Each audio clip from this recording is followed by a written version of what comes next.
So my name is Yrjö. Here's some facts about me. I work in the company called Digitaalinen asuntokauppa Dias. I don't have any slides. I'm going to do some live coding here. So this is me, and this is the company I work for. So the pitch is that we enable real estate and housing trading in Finland so that you can do it wherever you like. You don't need to go to the bank. So that's the pitch. And Dias is pretty much built on top of Clojure, running in Azure with Kubernetes and PostgreSQL. So we like Clojure, so we're basically full of Clojure microservices under the hood. And speaking of the hood, I'm also having a podcast which is all about under the hood or below the surface. It's called Koodia pinnan alla. So me and an ex-colleague called Markus Hjort, we have launched a few years ago this Finnish podcast, which is about everything else except front-end development. So please check that out. And today, Matthias asked me to come here and talk about Clojure. I was like, oh, what should I tell you about it? And then I thought, well, maybe I'll do some live coding and especially show how the REPL works. So, because that's, I think, the most important thing about Clojure and the workflow, how you use it. But before I start, how many of you, have you heard about Clojure? Who has heard about Clojure? Excellent. So how many of you have developed something in Clojure? Even like, ooh, yeah, awesome. There's people who have tried out Clojure. So I'll just briefly say what Clojure is. It's well, you have heard it, you know that. So let's say like it's a Lisp, and I could my idea was that I would just start coding something very simple from pretty much scratch, and I'm not gonna maybe talk too much about the syntax things, and I think you'll just grab it on the way. And I don't think the idea is that how far I get with this thing. I think the thing is like, how do I do it? Like the journey we can do here together is the core of my presentation. So please ask a lot, because then you'll get more out of it.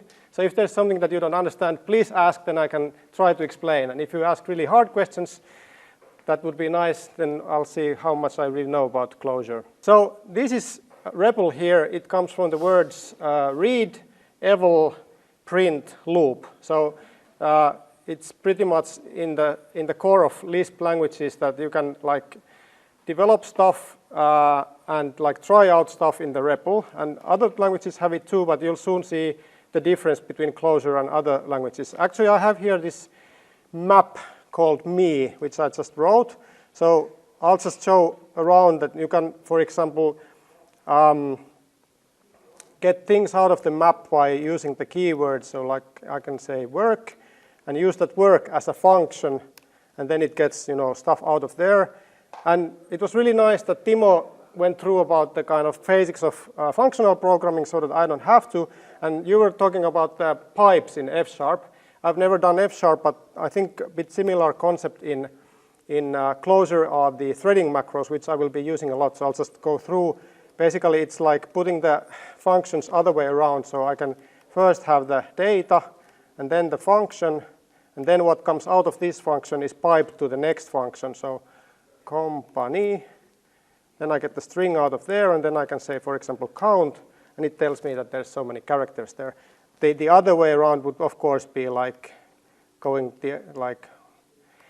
I don't know, company, work, me. But you can maybe see that the first one is more intuitive and easier to read. So this is some simple things about Clojure. And also always the first, all of the stuff here are lists. Lists begin with the parents, and the first thing in the list is always the kind of function that is evaluated, and then the rest is the parameters. And I'll open my source code here. So what I've done here, where do I start? It's almost scratch. I used one of the Clojure build tools, which is called Leiningen, and I opened a template, which is like a simple web app or simple web API template. And then what I made the first steps there was that I just upgraded some libraries and made a bit plumbing so that it would work out of the box. But basically, I haven't done any development there yet. So if I go to the REPL here, it has the source code loaded here. And what it does is basically it compiles it to Java bytecode, which is then run on the JVM. So I'm having a JVM running on the background all the time. And this is IntelliJ IDEA, by the way. So it's one of the editors that support Clojure. I think these days almost all editors support Clojure. And the main thing that you need in order to be able to develop Clojure is to have a plugin that basically gives you REPL, and then you're all set up. So what I can do now is that I have here, for example, start server, a function there. So let's start my server. And this is, oh, does it work? Yeah, it works. So it started an HTTP server, which is of course impure and has side effects, but I'm not about the kind of, what's functional, like pure functional. I'm not about getting things done here. You can do in Clojure, I mean, the whole thing is basically the other way around if you compare with C#, because all the things basically guide you into doing things mostly the pure way, but of course you can do practical things like impure stuff as well. But let's then look at the browser. I have, I think, now here, hello world. So that's a good start. And how does it work? It's basically having a few libraries there which do, like, for example, here's the root. So there's some kind of data structures going on. There's vectors which have like the root that is then bound, that if you make a GET request to the root, then there's a handler called home handler. And this is like a name that is bound to this function here. And this function is actually still pure because it always returns the same value, and it doesn't actually use the request parameter. So I can also try out home handler. What does it do? Yeah, it says that I have wrong number of arguments, so I need to give something because it needs one argument. Yeah, but yeah, it always gives me this status 200 hello world. Now we could start developing something here. So let's, for example, put here what the hell is this request? Let's check it out. I'll put I'll define a thing here, let's say R, and let's load this and make a request here.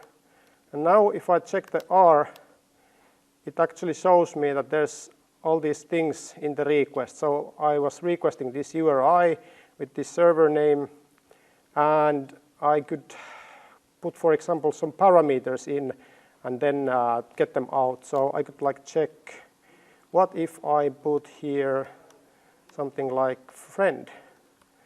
Matthias is my friend probably now, I hope so. So did I request it? Let's see if I put R. Yeah, here I have query string, and I even have this query params, which is already parsed for me. So I could use here this nice syntax that basically unwraps maps. So I know that there's query parameters. I think there's actually, maybe there's even params. Let's see if there's params or, yes, there's even this params. So let's have params. Now I could use my params. So I could use here, and the thing here is that all the time I'm able in the REPL check things out, try things out, and then I can just put the things in my code. So actually I could try out here, if I say get in this params or this friend, I could then try out, let's put it let's make a let expression here because we were missing the let expressions in the previous example. So let's say that my friend is bound to the name friend here, and then let's concatenate some strings, hello, world, and friend. Like this. Yay. So now I have some excellent, beautiful functional code going on here, and I can put it here, and now I'll put this in the body part. No, I wanted the string part. Well, I can just write it here, whatever.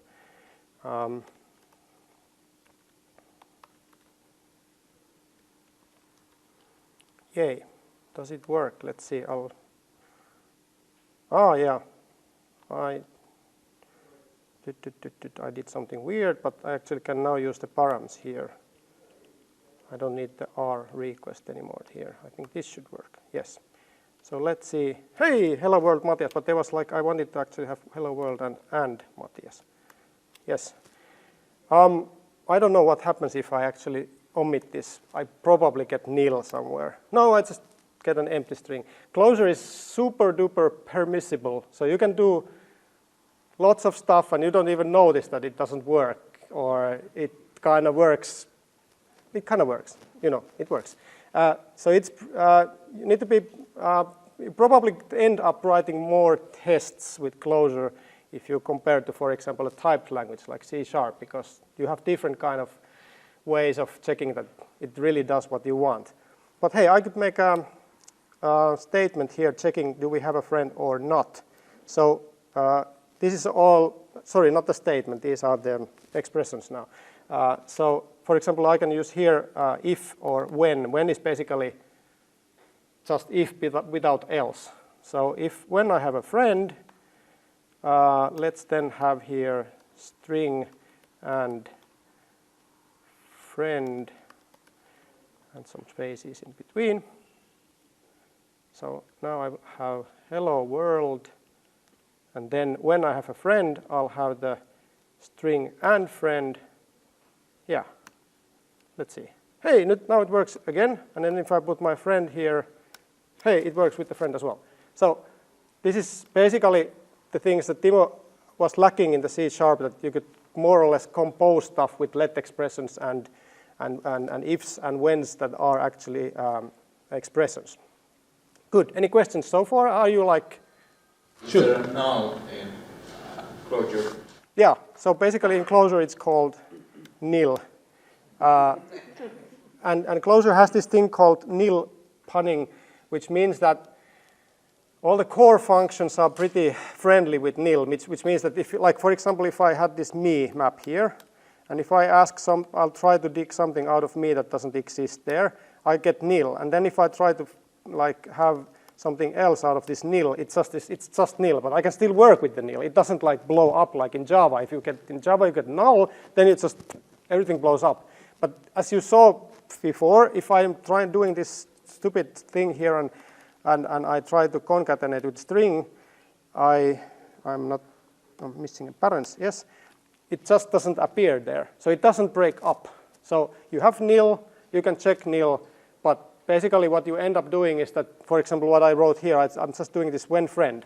So basically now it's nil, and then when it's nil, it's falsy, and then I just don't go into that statement or the expression there.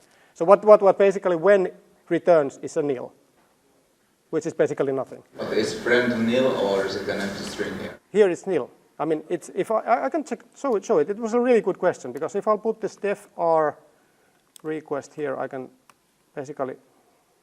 Oh yeah, I don't have the request anymore. True. I want the whole request and nothing but the request. So now I have the thing here, and then if I say, oh yeah, well let's see. We have these params from R, which has this friend Matthias. But if I would check, like, let's try to get, like, if I put the friend, I will get Matthias. But then if I say, for example, foo, this will return nil. So basically, now I have nil there, and then if I say, like, when this is something like return foo, it just returns nil because nil is falsy. Are you? Yeah. If I put if here, yeah, we got something. No, we got squat. Now we got squat because you know it's false. But if I put friend here, I'm probably getting something. Yes. Any other questions? I'll shortly show like how Java is like seen. Like I can also import Java stuff here, so I can put, I think, Java. I have to check. Yeah, it was Java time offset data. This is fun with IntelliJ that I'm having pretty nice access to all the Java stuff. It shows me like all the Java docs here, and it's because it's made for Java and Kotlin development.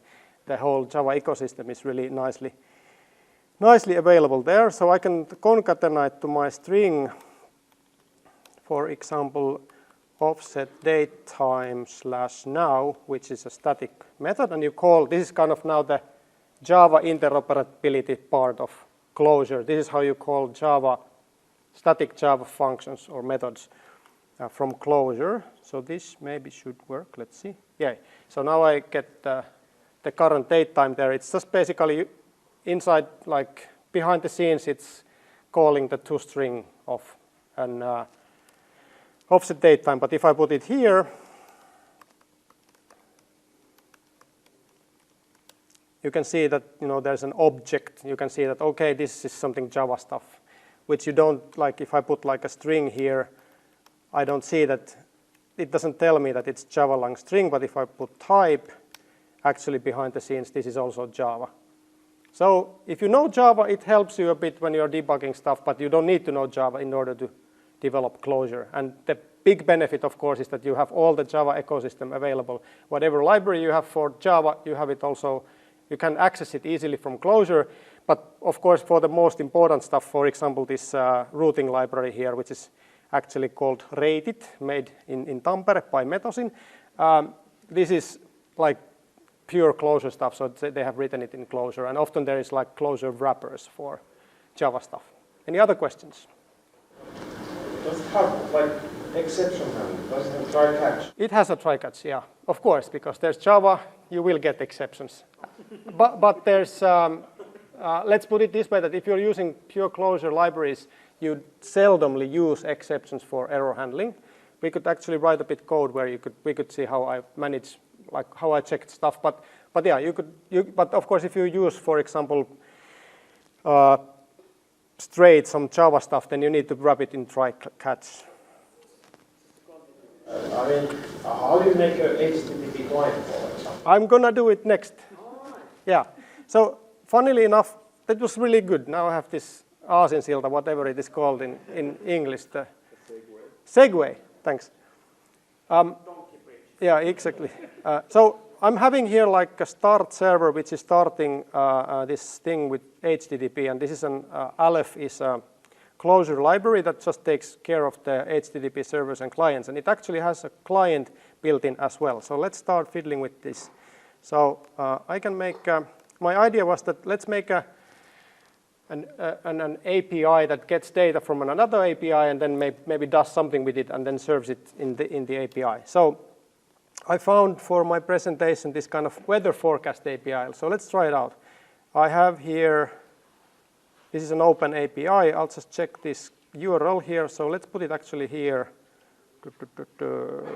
somewhere around here. Let's put like, we'll define a name. Let's put it like weather URL, which is now here.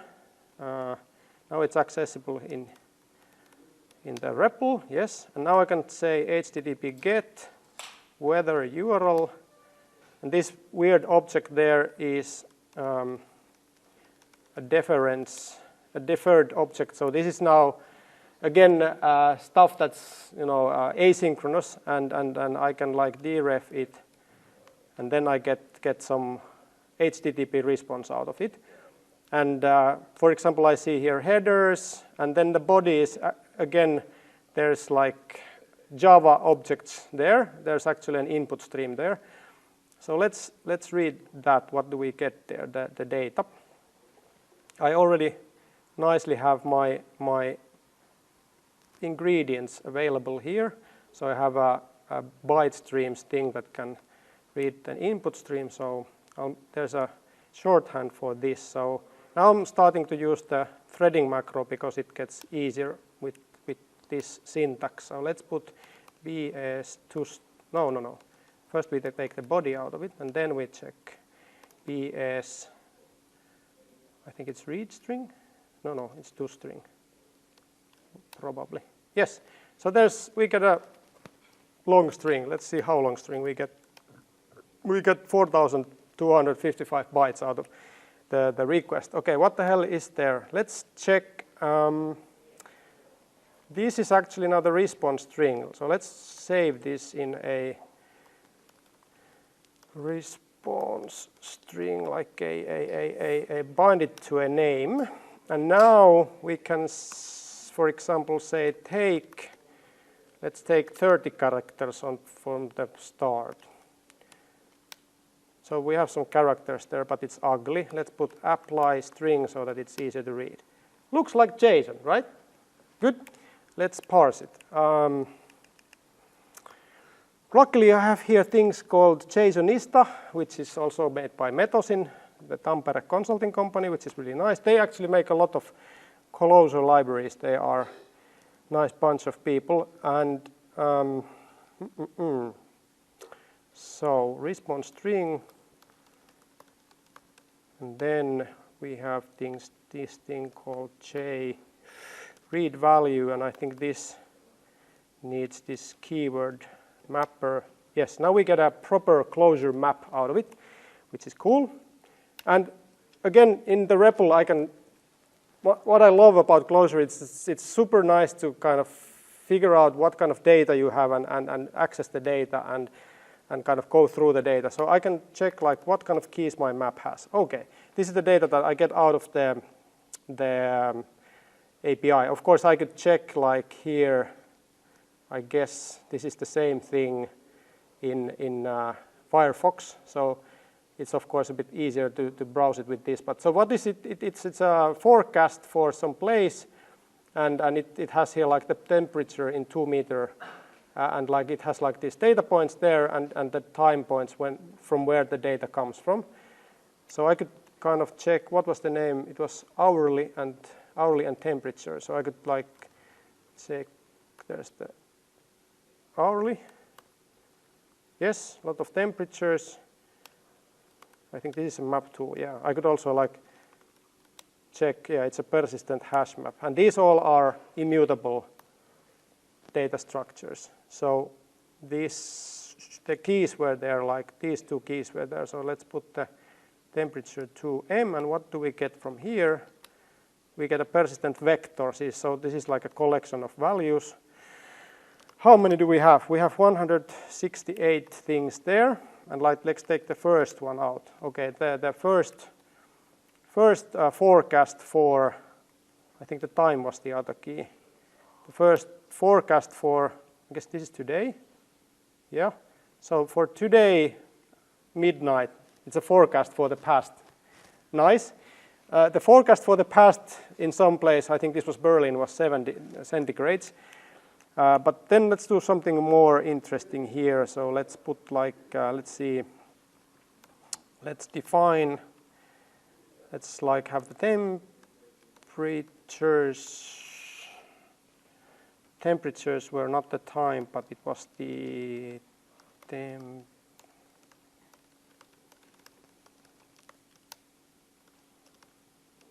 Yes, they are there, and I could just like count them together, and then maybe divide them with the count, so we have average temperature. So on average, they are forecasting between today, midnight, and 27th, like for the next week, they are saying that Berlin would have 12 centigrades. So now we could make an API out of this, like get an average temperature. Any questions so far? Shoot. What would happen if temperatures was empty? Good question. We can try it out. Reduce plus empty vector. 0. Yes, but they divide by. Oh yeah, of course, yeah. Let's see. Exception. By the way, one thing that you can shoot yourself in the foot easily is that you know about like dividing things, because if you divide like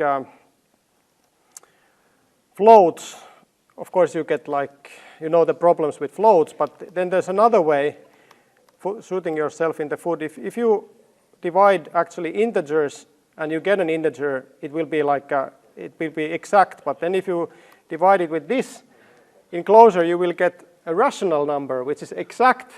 But then if you like think that you kind of might assume that this is like a float, and then you would put it in some API and say that, you know, it's so many euros, and then you get this, and then like some other API is like, what the yeah.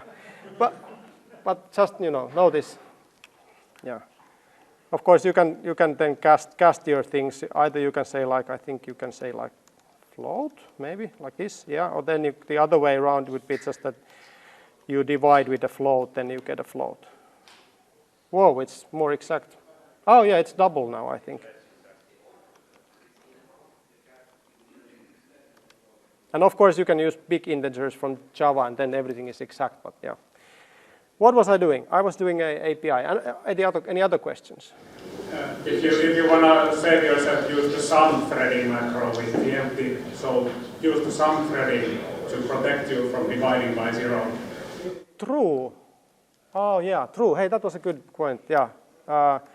So you can make this, and now it basically stops whenever you have nil. So actually, yeah, let's put it. We had that somewhere here. Oh yeah, but we had the temperatures there. But An empty vector is not sum. It's not actually. Yeah. Yeah, but if there would be no temperature, like no value for the temperature key, then it would work, of course. Then it would be nil. Yeah. You had a question as well. You already asked the question, how exactly do you handle an exception? Oh, now I'm going to the parts that I was not prepared for, but let's do it. Basically, there's a try. Let's put it here somewhere. We had this divide by 0. I think it's actually what I will do now is like Clojure cheat sheet. This is the best web page for it, like, you know. So let's check try. It's somewhere here. Here. Try, and you will only. Oh, it's already here. I don't even need to code it. Like, you know, try. Let's just copy paste. I mean, that was the guy before said, or somebody said that just copy paste stuff. It's good. So yeah. So you basically try. Then you have whatever your code block is, and then you can, of course, define different exceptions. And yeah. And here you see that this E is actually a Java long exception, so that's why there's this ugly .get message. So there's this Java-like closure here. But yeah, this is how it works. And there's actually there is a way of building your own exceptions with Clojure so that you can put Clojure maps as the message or the value inside the exception, which is one nice way, of course, of conveying, like having something useful there, not just some string that, you know, you made a mistake, but like, hey, this is the error code, or this is what you got from the database or whatever. But yeah. More questions? I'm gonna go forward. I think I was going to make an API. Yeah, so I had this one endpoint here, so let's make another, which is now API average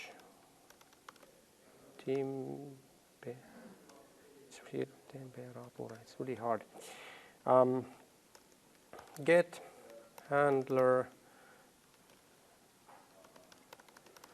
Let's make a function. Whoa.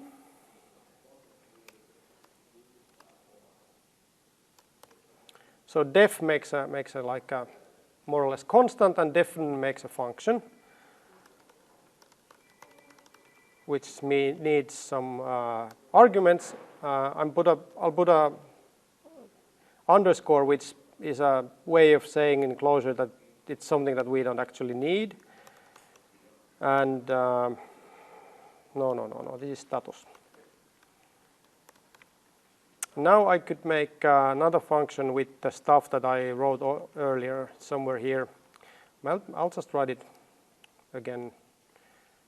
Oh, there's so much data. I'll just write it here. So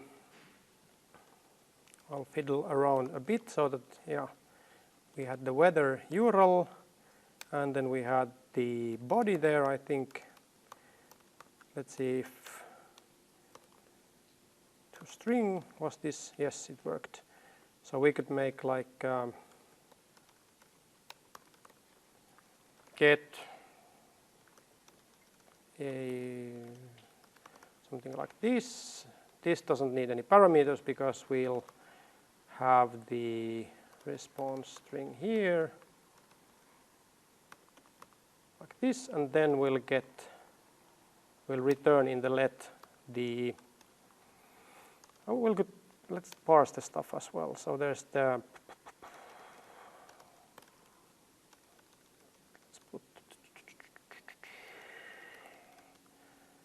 we had the temperatures was like from the response string. We had the I think we made we could actually parse it all the way, maybe.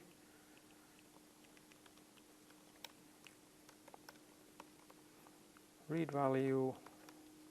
Now we could get the temperatures, which were like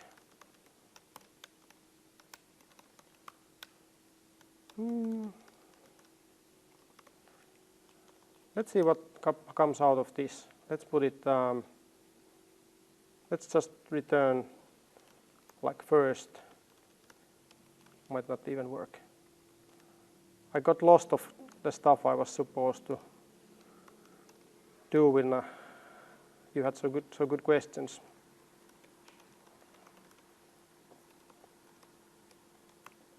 At least it compiles, which is not much yet because we're doing Clojure. So let's try out API. What was it called?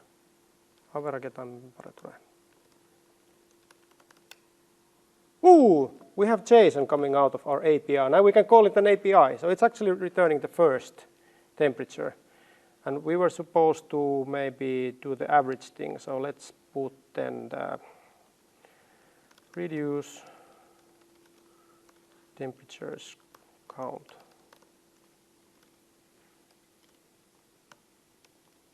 Another number. Let's assume it works and it's the real one. We could also return other stuff. So we could put the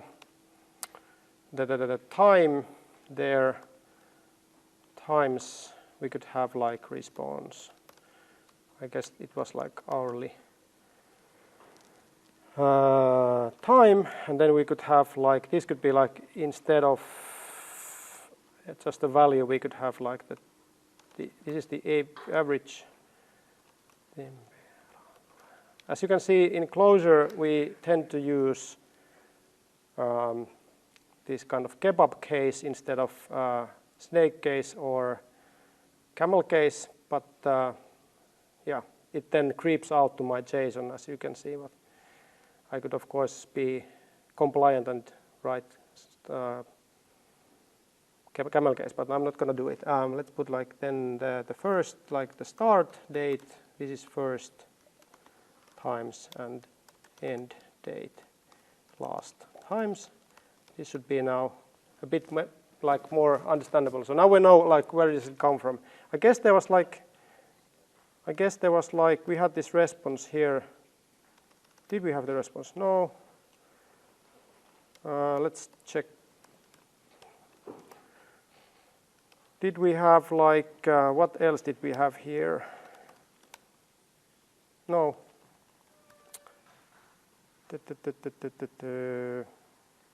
Not much useful. Well, okay. But hey, my idea was that I'll do a bit more forward, like having a parameter. Maybe we could like try to get Turku temperature out. But do you have any questions here this far? Should. What if the open medium schema changes? I mean, if you just do a typo like Horu or Smai, will you just get nils everywhere? Yeah, let's see what happens. Let's take some. Oh, now there's the divide by 0. Yeah. Yeah. But actually, we could try out what happens if we put the sum here, because this was actually. So it doesn't work since it's the empty array is sum, because sum is nil. True. Yeah.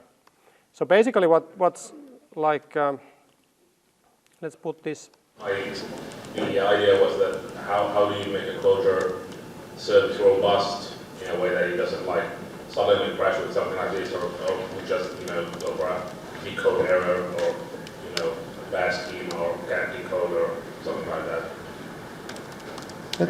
You can use Malli, which is another. Yeah. So basically, there's a few different libraries that provide schemas. So you can also, for example, when we get the data in, we could validate that here's a schema. I'm expecting these fields, at least these fields, and then like let's see, Clojure Malli, for example. So for example, this is there's probably an example somewhere. You can like have this kind of you can express like what kind of data form you are expecting, and then you can basically validate your data, and you could have like also like the function signatures. You could define that this function is expecting these kind of parameters. The thing, of course, how it's different from typed language is that it will be a runtime check. So it has its benefits and downsides. The benefit is that you can make much more complex and much like more elaborate checks there. But then, of course, it's not compile time that you can do the compile time checking what you can do with typed languages. So it's a completely different thing. Yeah. Anyway, that's true. But like you cannot replace what you would expect for like in the function signatures. For example, it will not be that same thing. Okay. Does it still work? Let's see. My dear API. It still works. Other questions? Actually, I'm gonna check that there's something because it's a bit bugging me.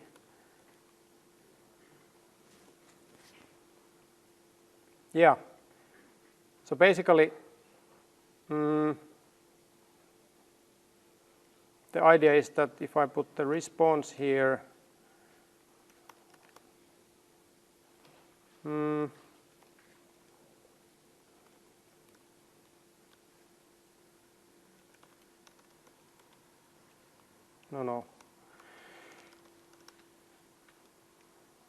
Yeah, so I have here the first temperature, and if I like, does it work like this? Yes, I can make some calculations. I kind of think this should work. Yeah, if I put some, yeah. So this is what the sum does, that now instead of exploding, it just returns nil. So it stops the evaluation basically right here. It doesn't go even further. But is that just because the plus operator doesn't care about nils? No, because if it would go until the end, it would get like 1. No, it would actually get. Oh yeah, it expects to get a something like a number there. Yeah, so it actually prevents that kind of thing. So could you just try exactly the same but without sum? True. Let's see if I'm talking bullshit. No. Good. I was thinking on putting the request here again in use. So I could put here like city. So we can have city there. Let's check what do we get from here. Again. So let's call my API with Turku. Or should we call it with Kupita? I don't know. Kupita is part of Turku, right? Yeah, here. So I have path params, and there's the city, which is already parsed because I told the router that I'm expecting this kind of thing here. So I could grab path params and city, I guess. And I have Turku there, exact. And then I could put it here. keys, both params. And let's give it like forward to the average temperature, and now I'm getting city here. And so what? What can I do with that? I can just put it here and pretend that I'm using it. Let's even check that it goes. Yeah, it goes through, but it doesn't really use it. So I found out that there's also a geocoding API. So let's use the geocoding API. Geocoding URL. And so we'll take the parameter out of there. And now we could do like, we could do get location that returns a city. So how should we do that? We could make the HTTP request to the geocoding. Oh, I need to reload my code in order to get my. And this Turku. Yeah, we get something out. And now I actually want to extract this method to something like a function that I can reuse. So let's put it, let's make a API get. So API get weather URL, and then I can use the API get weather URL and city, which is Turku. Sheet, I don't have it defined yet. There's a typo there. Sheet 400. Why? Yeah, true. It's good. Hey, this is like mob programming. There will be 0 bugs because there's so many brains working on the. Hey, so now we get this place called Turku Toli, which is in Jharkhand, Zimegda, India, or whatever. I hope no one of you is coming from there. But if I check like what do I actually get out of this data structure, let's see, what is it that I get? I get the persistent hash map. Let's see, keys. Okay, I get results. What's the thing I get out of there? Okay, vector. What's the first thing in the vector? This is better, right? Yes. So the geocoding should probably do something like this. I think this is actually pretty much it. We'll just, not always get Turku, but some city, and yeah, results first, because this actually is the location. It has the latitude and longitude, and we wanted to have the latitude and longitude in this URL. So I'm gonna try and put it there. So basically, instead of doing the API get in the weather URL, I'll put here the latitude and longitude, and I'll just give it as a parameter. So the city is here. Let's do it this way. Let's call it here. Let's put it here. So get location like this. Now we get the location and we pass the location. It's better that this get location does one thing and the get average temperature makes another thing. This is what I also like in functional programming, that there's more like one thing does one thing, like a bit like in Unix or Linux. So we get from the location latitude and not so fast. Longitude. I hope I get this working. Latitude is latitude, and then longitude is. Should it work? No, there's a, what the, this is, yeah, I have this editor thing that it puts the parents, it decides where it puts the parents from the indenting, which kind of helps mostly. So get location city, where on, You're returning city. oh yeah, true, yes, let's take it out. It's even highlighted and I didn't even see it. So let's try out now with Turku, my API. Hey, I get another temperature. So you will have probably 10.5 degrees in the next upcoming week. Let's try it out like Madrid.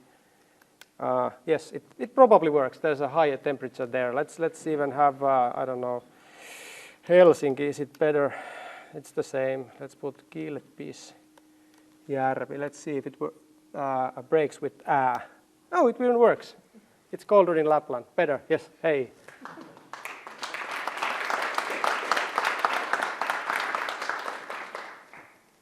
Any questions more? Shoot. So if I call our software architect tomorrow and then I will give them the top 3 reasons for adding Clojure to our tech stack, what would those 3 reasons be? Well, that's a good question. Knowing nothing about your tech stack so far and how big project you have,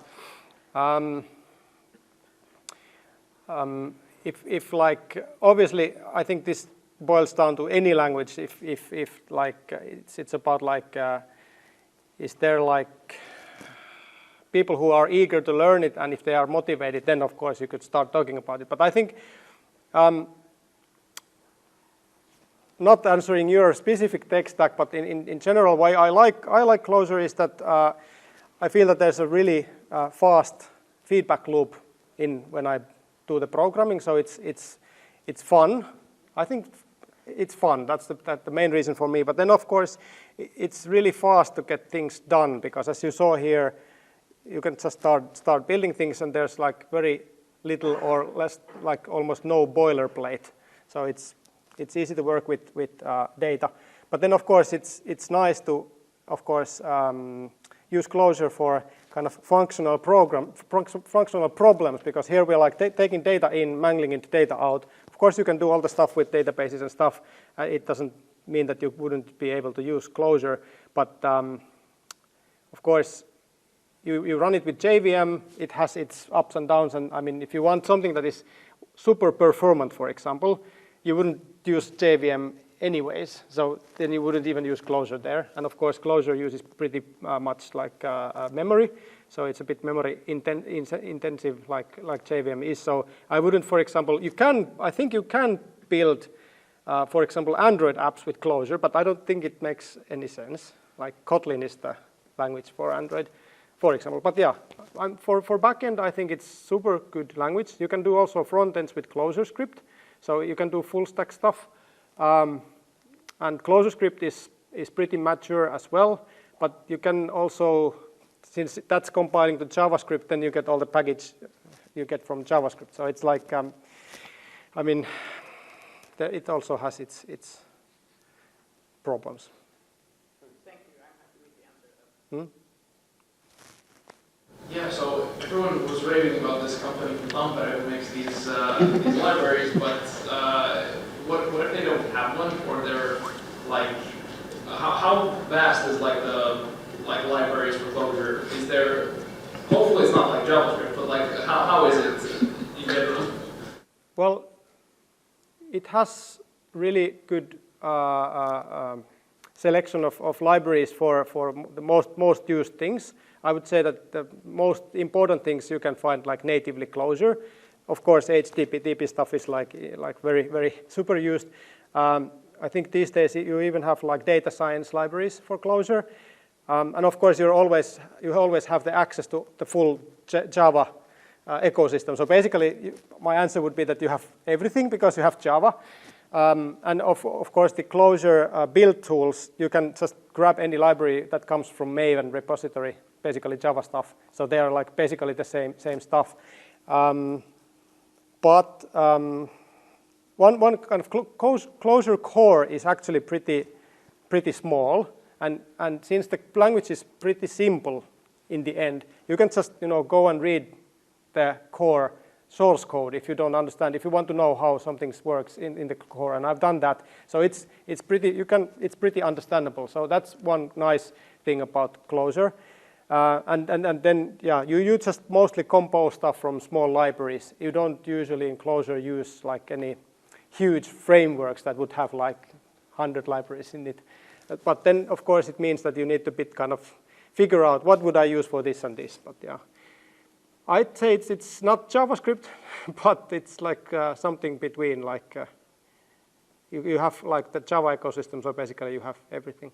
One additional question to that. So I've done like I've used Kotlin for backend occasionally as well. And at least like using the Java libraries there is quite uncomfortable. Like it's doable, yes, but it's just very like it feels like I'm doing Java again when I'm using the Java libraries. It's kind of the same Clojure. Yes and no.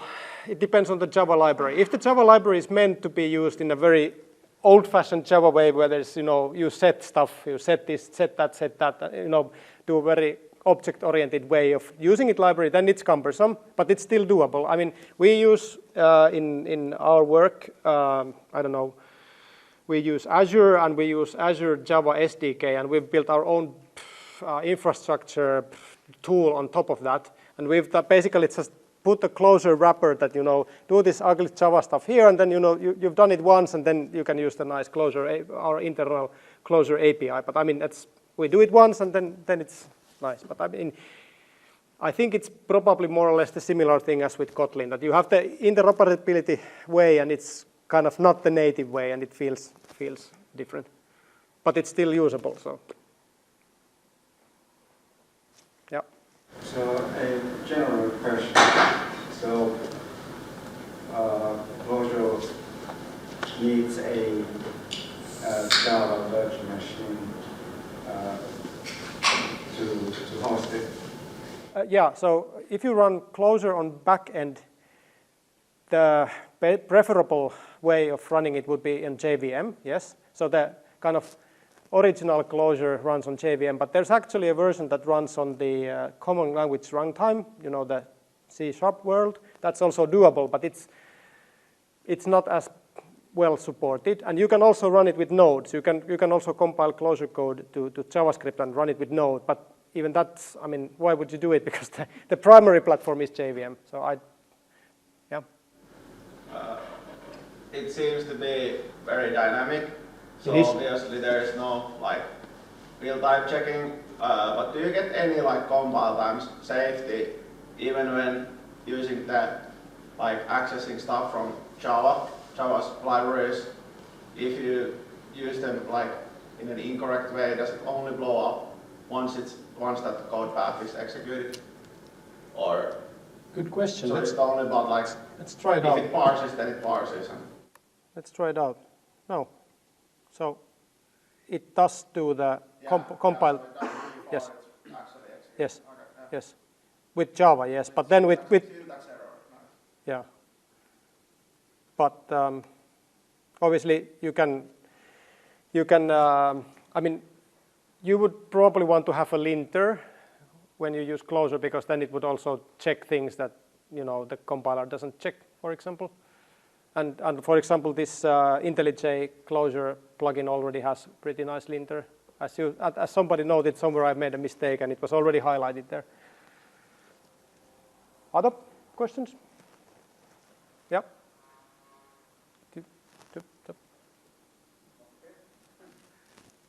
So when you import a library, for example, that Mauli, yeah, it downloads it yeah. In real time. So yeah, I can actually show how it's. So the build tool I'm using here is called Leiningen, and I think we have a project CLJ here. So this basically says here that those are the libraries that are needed for this project. So there's the Clojure itself, there's Rated, which is the routing, Ring is the HTTP parser, and then Aleph is the HTTP server/client. So this is all the libraries that are there. And then there's some other stuff here. Like for example, I can build it to jar file, and then it would be compiled code, and then I could just have like Java jar, this jar file, and then that would run my server instead of like running it. Of course, I wouldn't run it in production with REPL. Instead, I would run this and this. Then you get all the benefits from JVM, so it kind of does all the hot code compilation stuff behind the scenes that it gets faster when it gets more requests and stuff like that. So there you can find versions that Yeah, these are the library versions here. So if that's what you ask. Yeah. So basically what these are references to Maven libraries, and it would just search it from either the Java Maven repositories or the Clojure repository. And you can also like publish your own library there, and then pretty standard stuff. Okay. Well, I would have a comment. So regarding type safety and all that, since this is a list, you can bring your own paradigm. So for instance, if you want to have static type checking, you can use core typed, which is a typing library for Clojure. If you want to do Go style concurrency, you have core async. And if you want to do logic programming, you have core logic. So this is a list, but it's fully malleable, and you can do whatever you want. So it doesn't restrict you. So you can use any paradigm you want. Yeah, that's a really good point. I'll just shortly say that basically that boils down to the fact that the code and the data is basically the same. So when I'm writing here, for example, this function, this is in the end, data, and then the compiler gets the data in and outputs Java bytecode. But since the code is data and data is code, you can write macros, and with macros you can basically change the language. And for example, this threading thing that I showed you, it's basically a macro. It's just switching the function calls other way around, but it's a macro which is basically between me and the compiler, switching the code to the form that will be then sent to the compiler. So that's how you can like extend the language. But of course, I wouldn't suggest starting with that, like macros, because macros can be pretty complicated. I've like written Clojure for years, but I've just written basically one macro in my lifetime, and I'd say that like try out first doing your stuff without macros, and then if it all else fails, then use macros. But obviously, if you need to make your own DSL, like domain-specific language, then you probably would start using macros. And that's like also the strength that you can extend Clojure really nicely. Is the REPL able to visualize unwrapping of the macro like into the... I don't know. It has the macro expand functionality, so you can use. Oh, true. Let's try. What does it say? No. Quote. Oh yeah, I need to quote it because otherwise it's Nah. But you can, if you want, you can do a macro expression and then use macro expand to expand. Yeah, but it doesn't somehow expand this. Yeah, since you just use the quote so do a function call there. So quote the arrow thing you want to do and show the result there. Oh yeah, true. If I make like